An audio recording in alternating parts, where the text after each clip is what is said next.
क्रांती TV news अन्याय अत्याचार बेकायदेशीर कृत्य करणाऱ्या विरुद्ध शोषित पीडित न्याय देणारा एकच आवाज शिवक्रांती टीव्ही दिनबंधू न्यूज संपादक सत्यशोधक शंकरराव लिंगे 73 87 महात्मा ज्योतिराव फुले यांच्या 198व्या जयंती और कोई महाराज आपके साथ चिक्कोडी येथे आपके साथ कोई हाँ जयंती का कार्यक्रम और आपके पास कौन था मालगार गार्डनर यांच्या वतीने घेण्यात आला होता। चिक्कोडीमध्ये इत्यादी मान्यवर क्षेत्रीय ऑफिस खोलण्यात आले। या ऑफिसचे उद्घाटन कर्नाटक राज्याचे मंत्री माननीय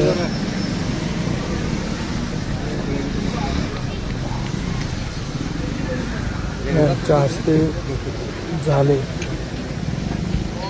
त्यासमयी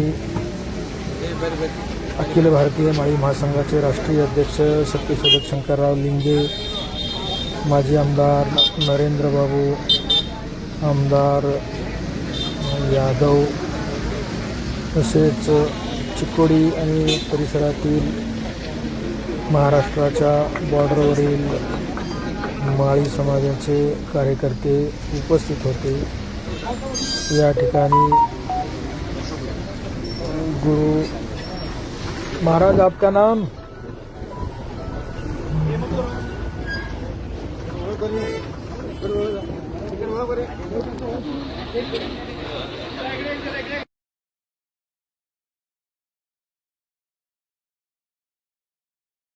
ಸತೀಶಣ್ಣ ಜಾರಕಿಹೊಳಿ ಅವರು ಜೊತೆಗೆ ವೇದಿಕೆ ಮೇಲೆ ಆಗಮಿಸಿರ್ತಕ್ಕಂಥ ಎಲ್ಲ ಗಣ್ಯಾತಿಥರಿಂದ ಪುಷ್ಪ ಅರ್ಪಿಸುವುದರ ಮೂಲಕ ಈ ಒಂದು ಕಾರ್ಯಕ್ರಮ ಉದ್ಘಾಟನೆಯನ್ನಗೊಳ್ಳಲಿದೆ।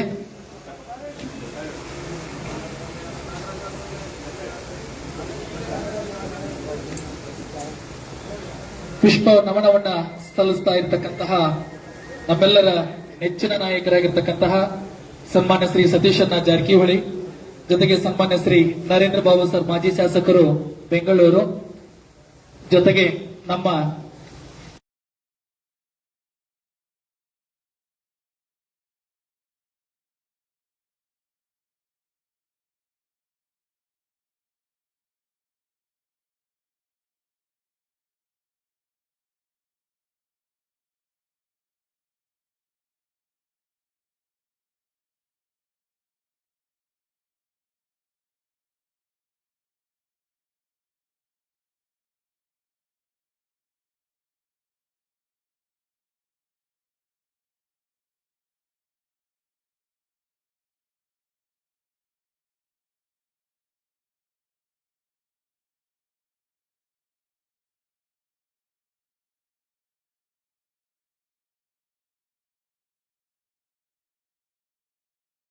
ವಿದ್ಯಾರ್ಥಿಗಳು ವಂಚನೆ ಆಗ್ತಾ ಇದ್ದಾರೆ।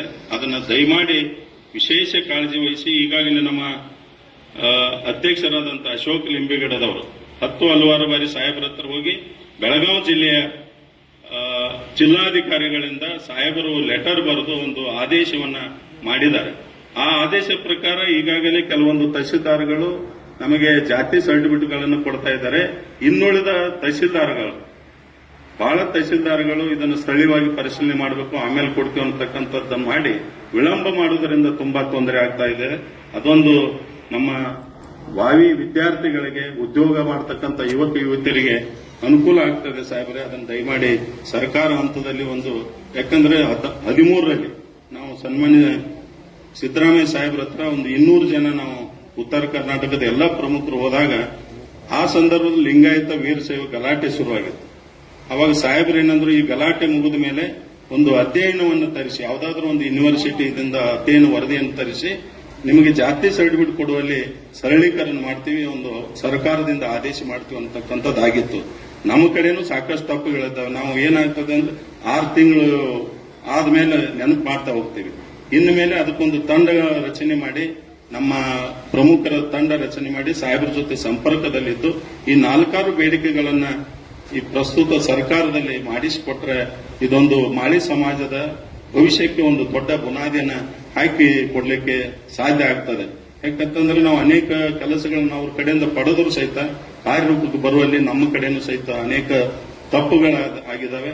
ನಮ್ಮ ಸಮಾಜದ ಮುಖಂಡರು ಸಹಿತ ಅನೇಕ ವಿಷಯದಲ್ಲಿ ನಾವೆಲ್ಲರೂ ಕುಂತು ಆತ್ಮಾವಲೋಕನ ಮಾಡಿ ಸಮಾಜದ ವಿಷಯ ಬಂದಾಗ ನಾವೆಲ್ಲರೂ ಒಕ್ಕಟ್ಟಾಗಿ ಸರ್ಕಾರದ ಅನೇಕ ಯೋಜನೆಗಳನ್ನ ನಮ್ಮ ಮುಂದಿನ ಪೀಳಿಗೆಗೆ ಒದಗಿಸೋಣ. ಈ ಸಮಾಜ ಕಟ್ಟದೆ ಹೋದರೆ ಮತ್ಯಾರು ನಮಗೆ ಇಲ್ಲ. ಅದಕ್ಕಾಗಿ ಸಾಹೇಬರಲ್ಲಿ ಎಲ್ಲ ಸಂಪೂರ್ಣ ವಿಚಾರಗಳನ್ನು ಅವರ ಗಮನಕ್ಕೆ ತಂದಿದ್ದೀವಿ. ಜೊತೆಗೆ ಎಲ್ಲ ನಾಗರಾಜ್ ಸರ್ ಅವರು ಒಳ್ಳೆ ಅವರು ವಿಚಾರವಂತರು. ಈ ಸಣ್ಣ ಸಮುದಾಯ ಉತ್ತರ ಕರ್ನಾಟಕದಲ್ಲಿ ಅಲ್ಲಿ ನಮ್ಮ ನರೇಂದ್ರ ಬಾಬು ಸರ್ ನಮ್ಮ ಏನೇ ಕೆಲಸ ತಗೊಂಡು ಹೋದ್ರು, PR ರಮೇಶ್ ಸಾಹೇಬ್ರ ಕಡೆ ಹೋದ್ರು, ಸುಬ್ಬಣ್ಣ ಸರ್ ಕಡೆ ಹೋದ್ರು, ಅವ್ರು ಮಾಡಿಸಿಕೊಡ್ತಾರೆ. ನಮ್ಮ ಅದಕ್ಕೆ ಕೊಂಡಿಯಾಗಿ ನಮ್ಮ ಜ್ಞಾನಾನಂದಪುರಿ ಸ್ವಾಮೀಜಿಗಳು ತಿಗಳ ಮಹಾಸಭಾದ ಅವರು ಮಹಾಪೀಠದ ಜಗದ್ಗುರುಗಳಾಗಿ ನಮ್ಮನ್ನ ಅನೇಕ ಸಂದರ್ಭದಲ್ಲಿ ಜೋಡಿಸಿ ತಿಗಳ ಮತ್ತು ಮಾಳಿ ಸಮಾಜಕ್ಕೆ ಏನು ಅನುಕೂಲತೆಗಳಾಗಬೇಕಾಗಿದ್ದಾವೆ ಅವರು ಅದನ್ನು ಬೆಸುಗೆಯಾಗಿ ಕೆಲಸ ಮಾಡ್ತಾ ಇದ್ದಾರೆ ಅನ್ನತಕ್ಕಂಥ ವಿಷಯವನ್ನ ಈ ಸಂದರ್ಭದಲ್ಲಿ ತಮ್ಮೆಲ್ಲರ ಗಮನಕ್ಕೂ ಮತ್ತು ಸಾಹೇಬರ ಗಮನಕ್ಕೆ ತಂದಿದ್ದೇವೆ. ಈ ಒಂದು ಮಹಾತ್ಮ ಜ್ಯೋತಿಬಾ ಫುಲೆಯವರ 198ನೆಯ ಈ ಜನ್ಮ ಜಯಂತಿಯನ್ನ ಇನ್ನು ಕೇವಲ 2 ವರ್ಷ ಆದ್ರೆ ಆ ಮಹಾತ್ಮ ಹುಟ್ಟಿ ಈ ದೇಶದಲ್ಲಿ ಹುಟ್ಟಿ ಯಾರಿಗೆ ಅಕ್ಷರ ಜ್ಞಾನ ಇಲ್ಲ, ಯಾರು ನೊಂದಿದ್ರಿ, ಯಾರು ಸಮಾಜಮುಖಿ ಸಮಾಜದಿಂದ ದೂರ ಆಗಿದ್ವಿ ಅಂತವ್ರು ಶಿಕ್ಷಣ ಕೊಡ್ಲಿಕ್ಕೆ ಅವರು ಪಟ್ಟಂತ ಕಷ್ಟವನ್ನ ನೀವು ಸಾಕಷ್ಟು ಸಾರಿ ಕೇಳಿದ್ದೀರಿ. ಜೊತೆಗೆ ಭಾರತದ ಪ್ರಪ್ರಥಮ ಮಹಿಳಾ ಶಿಕ್ಷಕಿ. ಆ ಕಳೆದ ಸಂದರ್ಭದಲ್ಲಿ ಹಿಂದಿನ ಸರ್ಕಾರದಲ್ಲಿ ಸಾಹೇಬರು ಜನವರಿ 3 ಶಿಕ್ಷಕರ ದಿನಾಚರಣೆಯಾಗಿ ಆಚರಣೆ ಮಾಡಬೇಕು ಅಂತೇಳಿ ಆದೇಶವನ್ನು ಹೊರಡಿಸಿದ್ದಾರೆ. ಅದು ಇನ್ನೂ ಅನೇಕ ಕಚೇರಿಗಳಲ್ಲಿ ಆ ದಿನವನ್ನು ಅವರು ಅಷ್ಟು ಗಣನೆಗೆ ತಗೋದಿಲ್ಲ. ಅದಕ್ಕಾಗಿ ಬೆಂಗಳೂರಿನಲ್ಲಿ ಇರತಕ್ಕಂಥ ಶಿಕ್ಷಕರ ಸದನಕ್ಕೆ ಅದನ್ನು ಮತ್ತೊಂದು ಸಾರಿ ನಾವು ಮನವಿ ತಗೊಂಡು ಹೋಗೋಣ. ಶಿಕ್ಷಕರ ಸದನಕ್ಕೆ ಭಾರತದ ಪ್ರಪ್ರಥಮ ಮಹಿಳಾ ಶಿಕ್ಷಕಿ ಸಾವಿತ್ರಿಬಾಯಿ ಫುಲೆ ಸದನ ಅಂತೇಳಿ ಅವ್ರು ಏನಾದರೂ ಅದಕ್ಕೊಂದು ಅವಕಾಶ ಮಾಡಿಕೊಟ್ರೆ ಅದು ಒಂದು ದೊಡ್ಡ ಉಪಕಾರ ಆಗ್ತದೆ ನಮಗೆ. ಅಂದ್ರೆ ಇಡೀ ದೇಶಕ್ಕೆ ಬೆಳಕನ್ನ ಶಿಕ್ಷಣದ ಬೆಳಕು ಕೊಟ್ಟಂತ ನಮ್ಮ ಇಬ್ಬರು ರತ್ನಗಳು ದೀಪದ ಕೆಳಗೆ ಕತ್ಲ ಅನ್ನೋ ತರ ಮಾಳಿ ಸಮಾಜ ಇನ್ನೂ ನಾವು ಅಷ್ಟೊಂದು ಜಾಗೃತ ಆಗಿಲ್ಲ. ಸರ್ಕಾರದ ಪ್ರತಿನಿಧಿಗಳ ಜೊತೆ ವಿಶೇಷ ಸಾಹುಕಾರ ಅವರ ಜೊತೆಗೆ ಈಗಾಗಲೇ ಅವ್ರು 3-4 ನಾನು ಹೇಳಿದ ಹಾಗೆ 3-4 ಕೆಲಸಗಳನ್ನು ಮಾಡಿದ್ದಾರೆ. ನಾವೊಂದು ಅಭಿನಂದನಾ ಕಾರ್ಯಕ್ರಮ ಮಾಡ್ತೀವಿ ಚಿಕ್ಕದಾಗಿ ಅಂತ ಹೇಳಿ ನಾನು ಅವರಿಗೆ ಹೆದರ್ಕೊಂಡು ಕೇಳಿಬಿಟ್ಟೆ. ಸಣ್ಣದ್ಯಾಕೆ ಮಾಡ್ತೀರಪ್ಪ, ದೊಡ್ಡದು ಮಾಡ್ರಿ ಅಂತ ಹೇಳಿದ್ರು. ಅವರು ದೊಡ್ಡದು ಮಾಡುವಂತ ಕಾಲ ಇನ್ನು ಕೇವಲ 2 ವರ್ಷ ಆದ್ರೆ ಮಹಾತ್ಮ ಜ್ಯೋತಿಬಾ ಫುಲೆ ಅವರು ಹುಟ್ಟಿ 200 ವರ್ಷ ಆಗ್ತದೆ. ಆ 200 ವರ್ಷಕ್ಕೆ ನಾವು ಬಹಳ ನ ಭವಿಷ್ಯದ ರೀತಿಯಲ್ಲಿ ಒಂದು ಸಮಾವೇಶವನ್ನು ಆಯೋಜನೆ ಮಾಡಲಿಕ್ಕೆ ಈಗಿಂದ ನಾವು ತಯಾರಿ ಮಾಡ್ಕೋತಾ ಇದ್ದೀವಿ.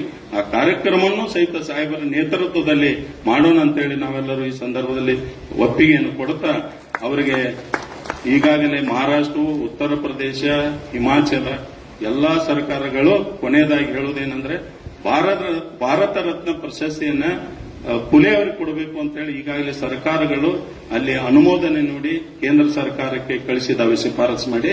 ಅದೇ ರೀತಿ ನಾವು ಕೆಲವೇ ದಿನದಲ್ಲಿ ಸಾಹುಕಾರ ಹತ್ರ ಹೋಗಿ ಮಾನ್ಯ ಮುಖ್ಯಮಂತ್ರಿಗಳ ಅವರ ನೇತೃತ್ವದಲ್ಲಿ ಹೋಗಿ ಕರ್ನಾಟಕ ಸರ್ಕಾರದಿಂದಲೂ ಸಹಿತ ಕೇಂದ್ರ ಸರ್ಕಾರಕ್ಕೆ ಮಹಾತ್ಮ ಜ್ಯೋತಿಬಾ ಫುಲೆ ಅವರಿಗೆ ಭಾರತ ರತ್ನ ಪ್ರಶಸ್ತಿಯನ್ನು ನೀಡಬೇಕು ಅಂತ ಹೇಳಿ ಸಾಹೇಬರಿಗೆ ಅತ್ಯಂತ ಹೃದಯಪೂರ್ವಕವಾಗಿ ಕೇಳಿಕೊಂಡು ಅದನ್ನು ಸಹಿತ ರಾಜ್ಯ ಸರ್ಕಾರದಿಂದ ಶಿಫಾರಸು ಮಾಡಿಸಿಕೊಡ್ಬೇಕು ಅಂತ ಕೇಳ್ತೀವಿ. ಏನಪ್ಪಾ ಇವ್ರ ಬೇಡಿಕೆಗಳು ಬಹಳ ಅದಾವಂತೇನಿಲ್ಲ, ಆದ್ಯತೆ ಮೇರೆಗೆ ಸಾಹೇಬರೇ ಯಾವುದು ಸಾಧ್ಯ ಆಗ್ತದೆ ಅದನ್ನ ಮಾಡಿಸಿಕೊಡ್ರಿ. ಸದಾ ನಿಮ್ಮ ಜೊತೆ ಈ ಸಮಾಜ ನಿಮ್ಮ ಜೊತೆ ಇರ್ತದೆ. ನೀವು ಹೇಳಿದಂತ ಎಲ್ಲಾ ಕೆಲಸಗಳಲ್ಲಿ ಸಹಿತ ನಾವು ಚಾಚು ತಪ್ಪದೆ ತನು ಮನಧನದಿಂದ ಶ್ರದ್ಧಾಪೂರ್ವಕವಾಗಿ ನಾವೆಲ್ಲ ಕೆಲಸ ಕಾರ್ಯಗಳನ್ನು ಮಾಡ್ತೀವಿ ಅಂತಕ್ಕಂಥದ್ದು ಹೇಳ್ತಾ ನಮಗೆ ಅವರ ಅತ್ಯಂತ ಆತ್ಮೀಯರಲ್ಲಿ ಒಬ್ಬರಾದಂತ ಚಿಕ್ಕೋಡಿ ಹಿರಿಯರು ರಾಜ್ಯ ಕೆಪಿಸಿಸಿ ಕಾರ್ಯದರ್ಶಿಗಳಾದಂತ ಮಾವೀರಣ್ಣ ಮೋತಿ ಅವರು ಅವ್ರ ಮನೆಗೆ ಹೋದಾಗ ನಮ್ಮ ಸಮಾಜದ ಬಗ್ಗೆ ಅತ್ಯಂತ ಕಳಕಳಿಯನ್ನ ಅನೇಕ ಸಾರಿ ವ್ಯಕ್ತಪಡಿಸಿದ್ದಾರೆ. ಈ ಕೆಲಸದಲ್ಲಿ ಅವರು ಕೈ ಜೋಡಿಸ್ತಾ ಸಾಥಾಗಿರ್ಬೇಕು ಅಂತೇಳಿ ಮತ್ತೊಮ್ಮೆ ಕೇಳ್ತಾ ಪ್ರಾಸ್ತಾವಿಕವಾಗಿ ಮಾತನಾಡಲಿಕ್ಕೆ ಅವಕಾಶ ಮಾಡಿಕೊಟ್ಟಂತ ನಮ್ಮ ಸಂಘಟಕರಿಗೆ ವಂದಿಸಿ 2 ಮಾತುಗಳನ್ನು ಮುಗಿಸ್ತೇನೆ. ಜೈ ಹಿಂದ್, ಜೈ ಕರ್ನಾಟಕ. ಮಹಾತ್ಮ ಜ್ಯೋತಿಬಾ ಫುಲೆ ಅವರಿಗೆ, ಸಾವಿತ್ರಿಬಾಯಿ ಫುಲೆ ಅವರಿಗೆ ಎಲ್ಲರಿಗೂ ಧನ್ಯವಾದ.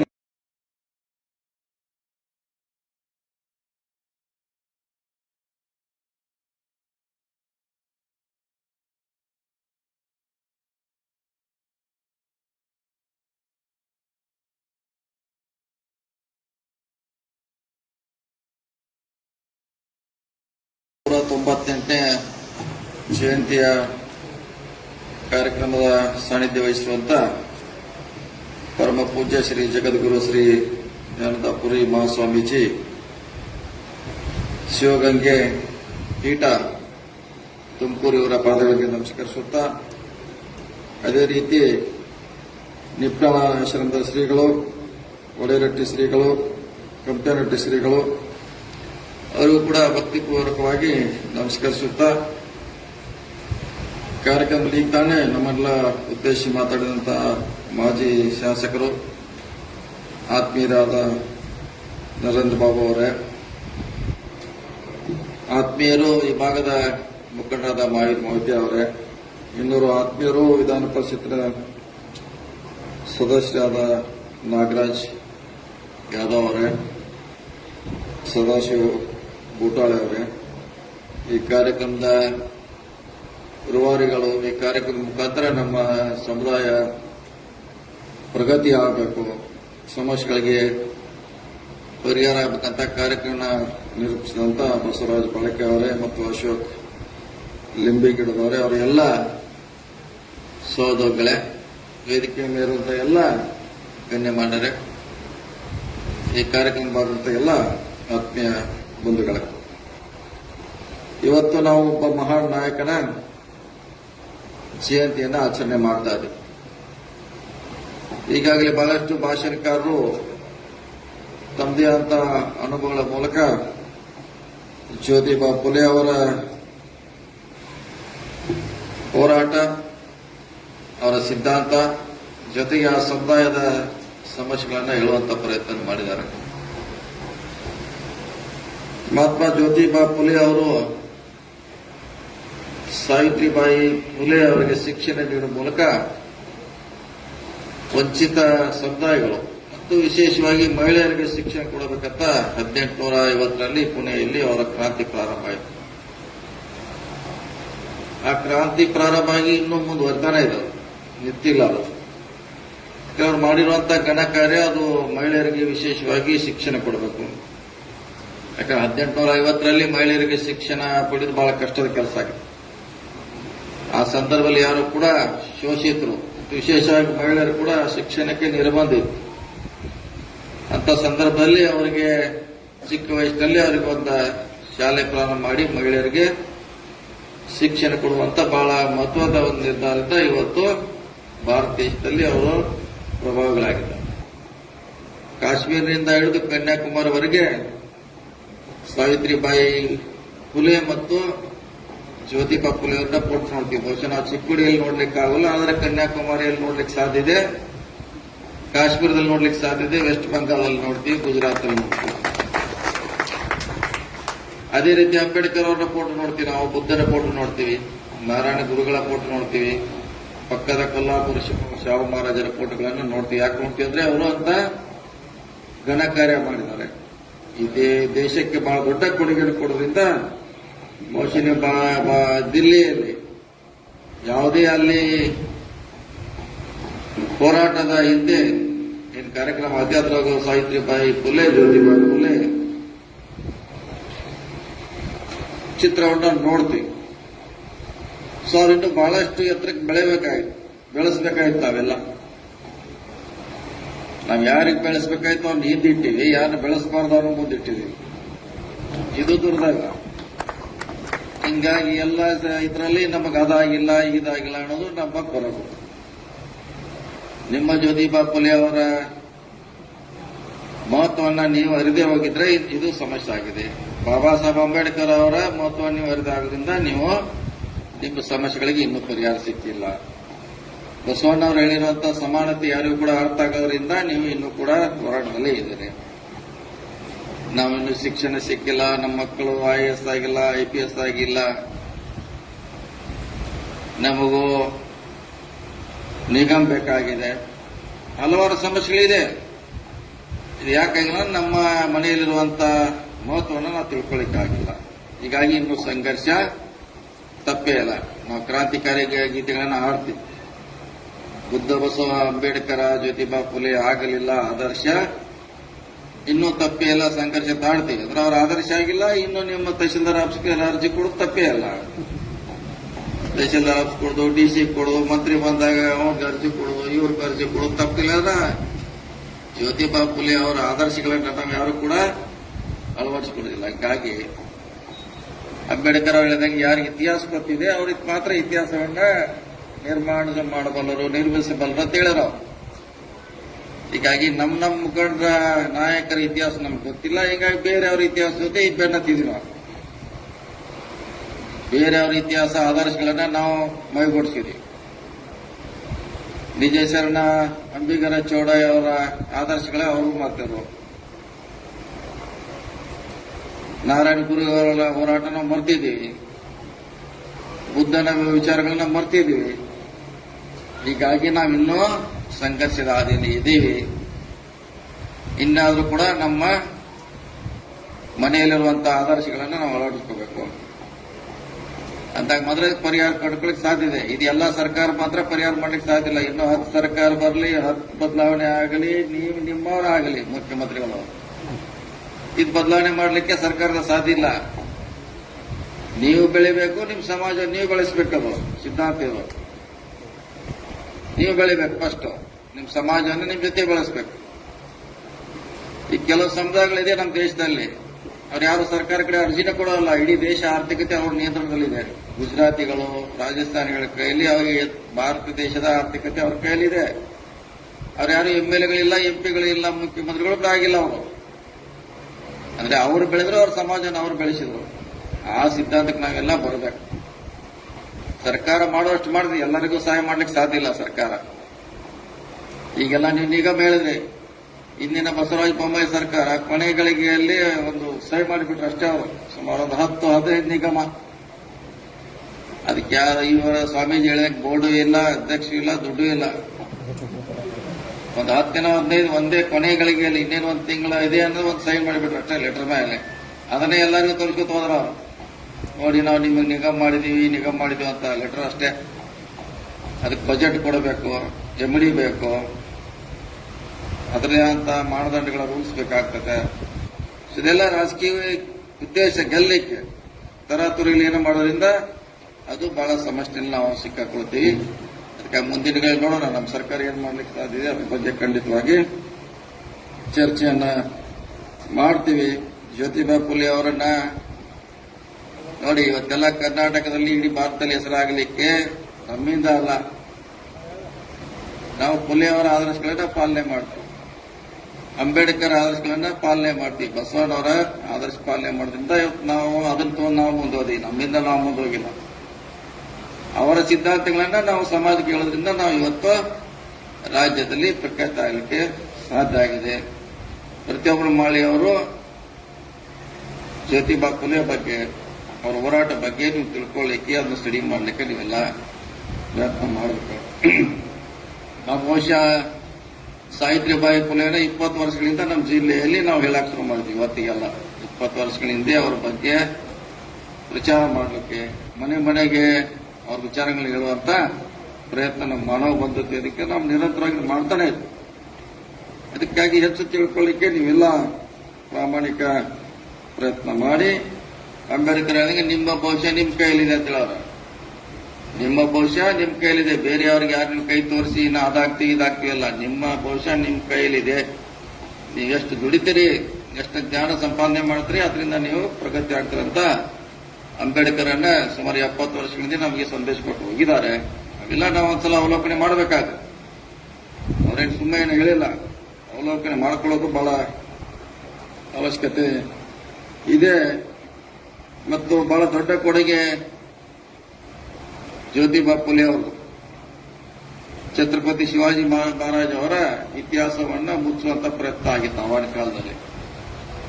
ಇವರು ಅಲ್ಲಿ ಹೋಗಿ ಅದನ್ನೆಲ್ಲ ಸತ್ಯ ಸಂಶೋಧನೆ ಅಂತ ಹೇಳಿ ಅವಾಗೆ ಹೆಂಗ್ ಕಮಿಷನ್ ನೇಮಿಸ್ತೀವಿ ಅಂತ ಅಲ್ಲಿ ಹೋಗಿ ಸುಮಾರು ವರ್ಷಗಳಿದ್ದು ಅಲ್ಲಿರುವಂತಹ ವಿಚಾರಗಳನ್ನ ಹೊರಗೆ ತೆಗೆದು ಅದನ್ನ ಪರಿಚಯ ಮಾಡುವಂತ ಪ್ರಯತ್ನದಿಂದ ಇವತ್ತು ಅವ್ರ ಇತಿಹಾಸ ಕೂಡ ಹೊರಗೆ ಬರ್ಲಿಕ್ಕೆ ಸಾಧ್ಯ. ಕೆಲವರು ಅದು ಮುಚ್ಚಲಿಕ್ಕೆ ಪ್ರಯತ್ನ ಮಾಡಿದ್ರು.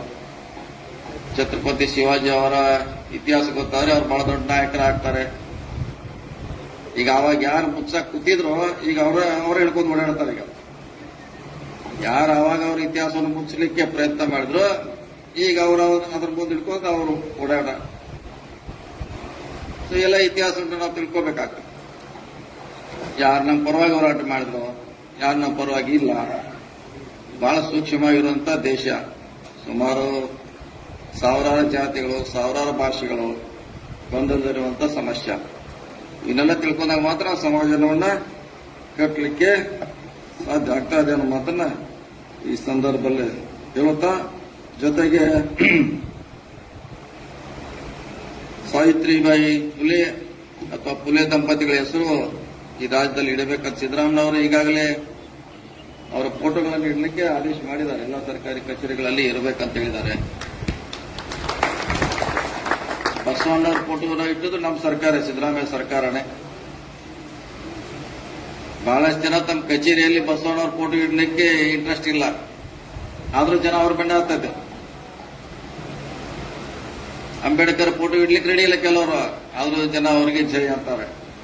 ಇದು ಬಹಳ ದೊಡ್ಡ ದುರಂತ. ಇದನ್ನೆಲ್ಲ ಬಹಳ ಸೂಕ್ಷ್ಮವಾಗಿ ತಿಳ್ಕೊಂಡಾಗ ಮಾತ್ರ ನಾವು ಸಮಾಜ ಕಟ್ಟಲಿಕ್ಕೆ ಸಾಧ್ಯ ಇದೆ. ತಾವು ಹೇಳಿದ್ರೆ ಎಲ್ಲೋ ಅಫ್ಜಲ್ಪುರದಲ್ಲಿ ನಿಮ್ಮ ಒಂದು ಪ್ರವಾಸಿ ತಾಣ ಕಟ್ತಾ ಇದ್ರೆ ಅಂತ ಹೇಳಿದ್ರೆ ನೋಡೋಣ. ಅದು ಎಚ್ ಕೆ ಪಾಟೀಲ್ ಅವ್ರ ಮಾತಾಡಿ ಸಾಧ್ಯ ಅವ್ರನ್ನೇ ಅಲ್ಲಿ ಕರ್ಕೊಂಡು ಹೋಗಿ ಅದನ್ನ ತೋರಿಸಿ ಅದನ್ನ ಡೆವಲಪ್ ಮಾಡುವಂತ ಪ್ರಯತ್ನ ಖಂಡಿತವಾಗಿ ಸ್ವಾಮೀಜಿ ಅವರೇ ಮಾಡ್ತಾರೆ. ಪ್ರವಾಸೋದ್ಯಮದಿಂದ ಏನು ಸಾಧ್ಯ ಇದೆ ಅದನ್ನ ಮಾಡಲಿಕ್ಕೆ ಖಂಡಿತವಾಗಿ ಅದನ್ನ ಅಲ್ಲೇ ಕರ್ಕೊಂಡು ಹೋಗಿ ಅದನ್ನ ಡೆವಲಪ್ಮೆಂಟ್ ಮಾಡುವಂತ ಪ್ರಯತ್ನ ಮಾಡ್ತೀವಿ. ನಂದು ಒಂದು ಗುರಿ ಇದೆ, ಈ ರಾಜ್ಯದಲ್ಲಿರುವಂತಹ ಎಲ್ಲ ಯೂನಿವರ್ಸಿಟಿಗೆ ಇಂಥ ಮಾನ್ಯರ ಹೆಸರು ಇಡಬೇಕು.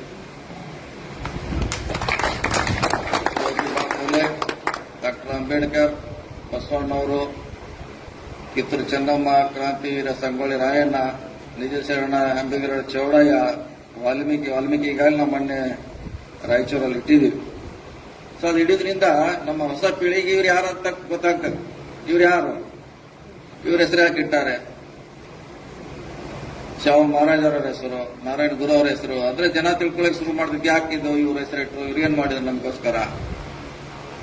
ಸೊ ಅದಕ್ಕಾಗಿ ಈ ವಿಮಾನ ನಿಲ್ದಾಣಕ್ಕೆ ಇಡಬೇಕು, ವಿಶ್ವವಿದ್ಯಾಲಯಕ್ಕೆ ಇಡಬೇಕಂತ ನನ್ನ ಕಲ್ಪನೆ ಇದೆ. ನೋಡ ಅದ್ರ ಬಗ್ಗೆ ಸರ್ಕಾರದ ಗಮನವನ್ನು ಸೆಳೆಯುವಂತ ಪ್ರಯತ್ನವನ್ನ ಮಾಡ್ತೀವಿ. ಮತ್ತು ಇಲ್ಲಿ ಬಹಳ ಸ್ವಾಮೀಜಿ ಅವರು ನಮ್ಮ ನಿರೂಪಕರು ಹೇಳ್ತಾರೆ, ಬಹಳ ಮಂದಿ ಬಂದಿಲ್ಲ ಅಂತ.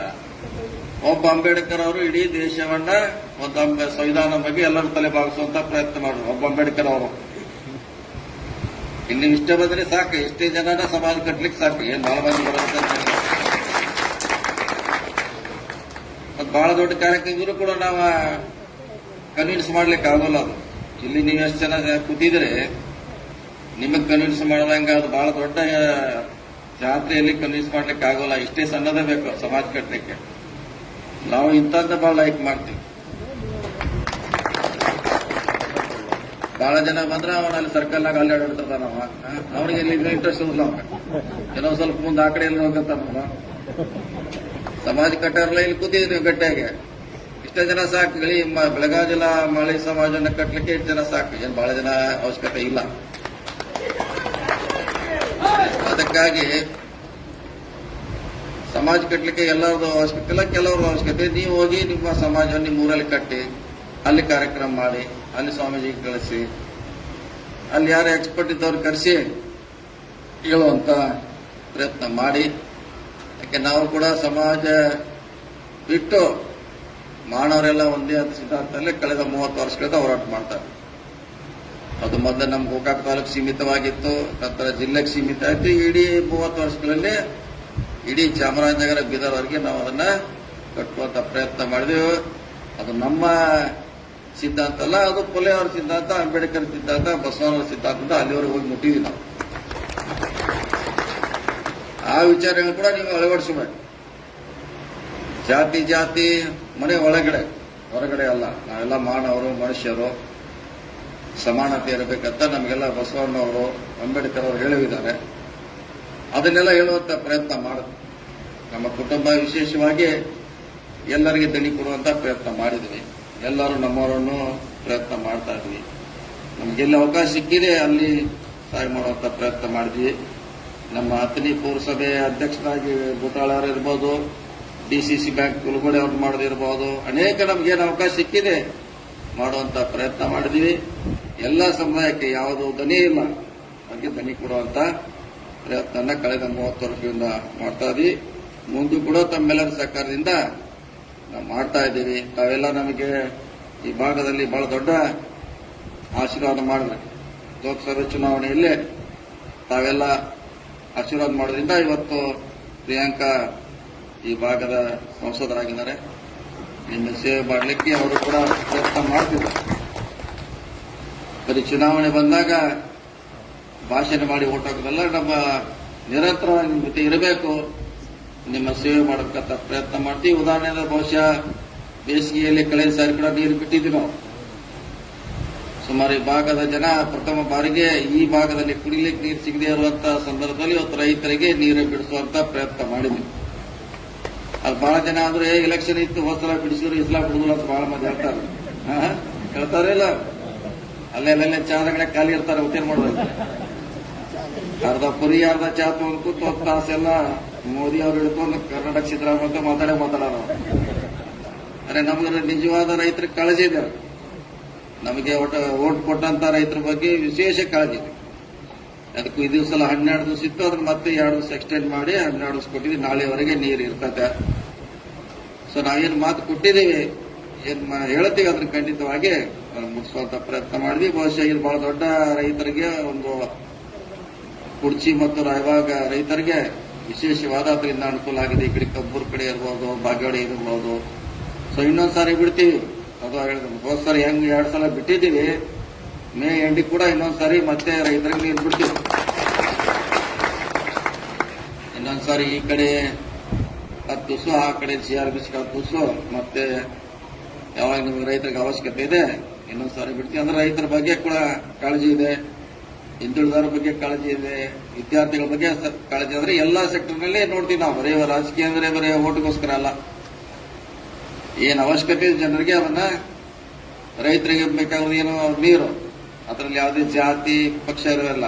ರೈತರಿಗೆ ಬೇಕಾದ್ರೂ ನೀರು, ಅದು ಇಂಥ ಬೇಸಿಗೆಯಲ್ಲಿ ಕೊಡುವಂತ ಪ್ರಯತ್ನ ಮಾಡಿದೀವಿ. ಬಹುಶಃ ಮುಂದಿನ ದಿನಗಳಲ್ಲಿ ಇನ್ನೂ ಒಂದು ಯೋಜನೆ ಇದೆ, ಮೊನ್ನೆ ಹೇಳಿದ್ವಿ ನಾವು. ಈ ಇಡ್ಕಲ್ ಡ್ಯಾಮ್ ನೀರನ್ನ ನಮ್ಮ ಕೃಷ್ಣಾ ನದಿಗೆ ಪೈಪ್ ಮುಖಾಂತರ ಬಿಡಿಸುವಂತ ಒಂದು ಯೋಜನೆ ಇದೆ. ಅದ್ರ ಬಹುಶಃ ಮುಂದಿನ ದಿನಗಳಲ್ಲಿ ಮಾಡುವಂತ ವಿಚಾರ ಇದೆ.